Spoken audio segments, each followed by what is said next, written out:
नमस्कार।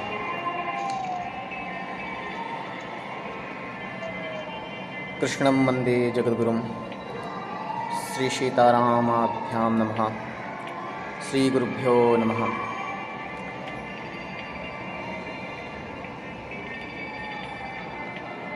आप सबके सामने रघुवंश महाकाव्य कालिदास विरचित प्रस्तुत करने जा रहे हैं।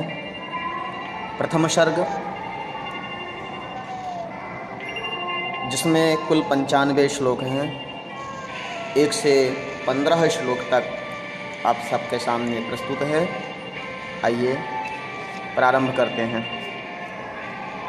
संजीवनी मणिप्रभा टीका द्वयोपेतम। प्रथम सर्गः।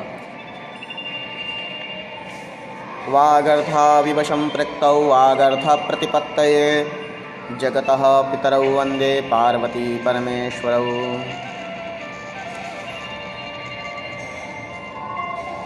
शब्द को ही शब्द और अर्थ के समान नित्य मिले हुए संसार के माता पिता उमा और महेश्वर को मैं शब्द और अर्थ का भली भांति से ज्ञान होने के लिए नमस्कार करता हूँ। दूसरा श्लोक। क्व सूर्य प्रभवो वंशः क्व चाल्प विषया मतिः तितीर्षुर्दुस्तरं मोहात् दुडुपेनास्मि सागरम। कहाँ सूर्य से उत्पन्न हुआ वंश रघुकुल और कहाँ थोड़े विषयों का ग्रहण करने वाली मेरी बुद्धि, अतः उसके वर्णन करने में मैं अज्ञान से पनसुहिया ढोंगी द्वारा दुस्तर सागर पार करने की इच्छा करने वाले की भांति हूँ। मंदः कवियसः प्रार्थी गमिष्याम्युपहास्यतां प्रांशुलभ्ये फले लोहात् दुद्बाहुरिव वामनः। कवियों के यश पाने की इच्छा करने वाला मंदबुद्धि मैं उसी प्रकार हास्यास्पद होऊंगा जैसा कि पुरुष के साथ लगने योग्य फल की भांति फल की और लोभ से ऊपर हाथ किया हुआ बौना पुरुष होता है। अथवा कृतवाग्द्वारे वंशेऽस्मिन् पूर्वसूरिभिः मणौ वज्र समुत्कीर्णे सूत्रस्येवास्ति मे गतिः। अथवा पहले के कवियों वाल्मीकि आदि के द्वारा वर्णन किए हुए रामायण प्रबंधात्मक द्वार वाले सूर्यवंश में मणि वेदने वाले सूची विशेष से वेद किए हुए मणि में सूत्र की भांति मेरी गति है।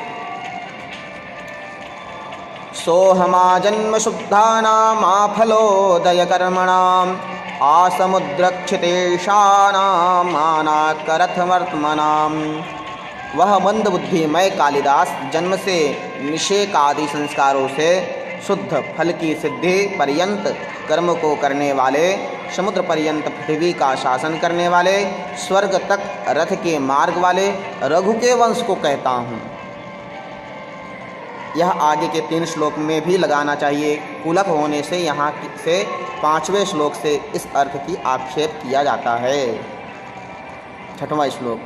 यथा विधि हुताग्नीनां यथा कामर्चितार्थिनां यथा पराधदंडानां यथा काल प्रबोधिनां। विधि पूर्वक अग्नि में आहुति देने वाले, इच्छानुसार याचकों का सम्मान करने वाले, अपराध के अनुसार दंड देने वाले, उचित समय पर सावधान रहने वाले, त्यागाय संभृतार्थानां सत्याय मितभाषिणां यशसे विचिकीषूणां प्रजायैर्गृहमेधिनां।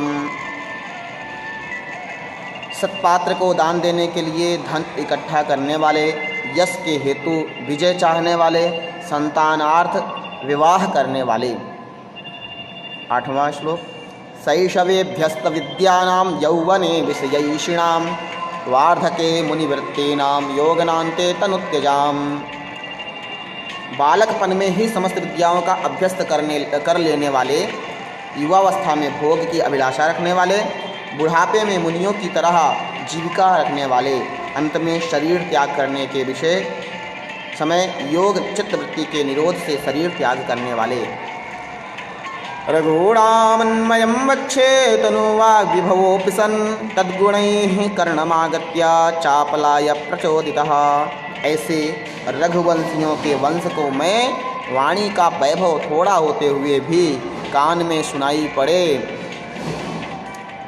हुए उन्हीं के गुणों के द्वारा बिना विचार किए ही वर्णन करने के लिए प्रेरणा किया हुआ कह रहा हूँ।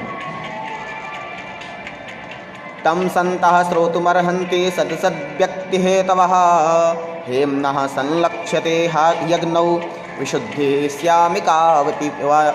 श्यामिकापिवा। भले और बुरे के विचार करने वाले पंडित लोग उसे सुनने के लिए योग्य हैं, क्योंकि सुवर्ण की शुद्धता और श्यामता अग्नि ही में देखी जाती है। वैवस्वतो मनुर्नाम माननीयो मनीषिणाम् आसीन महीक्षितामाद्यः प्रणवच्छन्दसामिव। पंडितों में पूज्य, वेदों में प्रणव ओंकार के समान, राजाओं में प्रथम वैवस्वत नाम से प्रसिद्ध मनु हुए। वन्य रघुवंशे प्रधान पुरुषस्य रघोः पितृनाम कथनम। रघु तदन्वये शुद्धिमति प्रसूतः शुद्धिमत्तरः दिलीप इति राजेन्दुरिन्दुः क्षीरनिधाविव। उन वैवस्वत मनु के पवित्र वंश में अति पवित्र राजाओं में चंद्र श्रेष्ठ दिलीप नाम प्रसिद्ध क्षीर समुद्र से में उत्तम चंद्रमा के समान उत्पन्न हुए। व्यूढ़ोरस्को वृषस्कंधः शालप्रांशुर्महाभुजः आत्मकर्मक्षमं देहं क्षात्रो धर्म इवाश्रितः। चौड़ी छाती वाले बैल के कंधे के समान वाले शाल सरीखे ऊंचे लंबी भुजा वाले अपने काम के करने में समर्थ देह को धारण किए हुए जैसे क्षत्रियों का धर्म पराक्रम हो उसके समान दिलीप राजा हुए। शर्वातिरिक्तसारेण सर्वतेजोभिवाभाविना स्थितः सर्वोन्नतत्तेनोर्विक्रांतामेरुवात्मनाम्। सबसे अधिक बलवान, मेरु पक्ष में सबसे अधिक स्थिर, सभी लोगों के तेज को अपने प्रभाव से मेरु पक्ष में कांति से नीचा दिखाने वाले, सबसे अधिक ऊंचे शरीर से मेरु पर्वत के समान पृथ्वी को दबाकर बैठे हुए। आकार सदृश प्रज्ञः प्रज्ञया सदृशागमः आगमैः सदृशारंभ आरंभ सदृशोदयः। आकार के सदृश बुद्धि वाले, आकार बुद्धि के सदृश शास्त्र का अभ्यास करने वाले, शास्त्र के अनुरूप कर्म प्रारंभ करने वाले, प्रारंभ किए हुए कर्म के अनुरूप फल सिद्धि प्राप्त करने वाले दिलीप हुए। अब आगे आप लोग राजा का वर्णन प्रारंभ सुन रहे हैं। राजा रघुवंश प्रारंभ हो गया है।